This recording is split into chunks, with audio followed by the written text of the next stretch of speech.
សួស្តីអ្នកនរគ្នាថ្ងៃនេះគឺខ្ញុំបង្ហាញអ្នកនរគ្នាអំពីរបៀបផ្ដាច់គម្រោង Shortcut អញ្ចឹងដើម្បីផ្ដាច់អ្នកនរគ្នាវាយពាក្យផ្កាយ1200ហើយចុចធុងជ្រូកដើម្បីធ្វើការបញ្ជូនហើយបន្ទាប់មកយើងអាចយកលេខ1ដើម្បីយកជាភាសាខ្មែរដើម្បីសួរមើលហើយ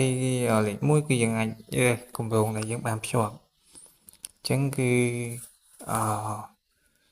មានសេវាកម្ម digital សេវាកម្មទូរស័ព្ទអញ្ចឹងសេវាកម្មដែលខ្ញុំភ្ជាប់នោះគឺសេវាកម្ម roaming អញ្ចឹងគឺខ្ញុំចុច88ដើម្បីធ្វើការ net ទៅ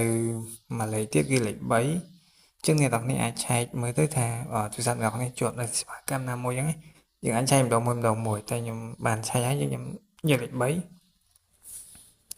ហើយយើងចាំឲ្យសារលោតមកទៅគឺ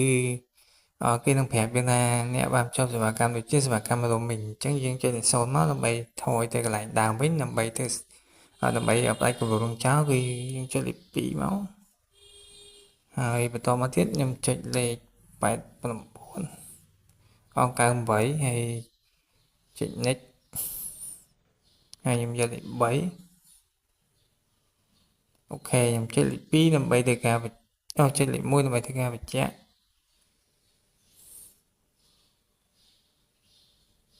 អូខេនេះគឺដាក់ថាយើងបានធ្វើការ process ដើម្បីស្នើសុំផ្ដាច់គម្រោងហ្នឹងហើយចាំមើលផ្ញើសារមកអញ្ចឹងអ្នកនរគ្នាចុចអូខេមកអូខេអញ្ចឹងយើងចាំមើលសារសិនមើលអ្នកនរគ្នាគឺគេដាក់ថាសេវាកម្ម roaming របស់អ្នកគឺត្រូវបានផ្ដាច់ដើម្បីភ្ជាប់សេវាកម្ម roaming ឡើងវិញគេឲ្យយើងចុចលេខបែបនេះអញ្ចឹងគឺវីដេអូនៃការផ្ដាច់គម្រោងរបស់ខ្ញុំគឺបានបញ្ចប់ហើយអញ្ចឹងវីដេអូនេះគឺមានតែប៉ុណ្្នឹងអ្នកនរគ្នាបើចូលចិត្តកុំភ្លេចចុច like comment subscribe ដើម្បីផងហើយបើមានកន្លែងណាក៏ឆ្កើងសូមអ្នកនរគ្នាអធិស្ឋានផងជម្រាបលាយើងជួបគ្នានៅវីដេអូក្រោយ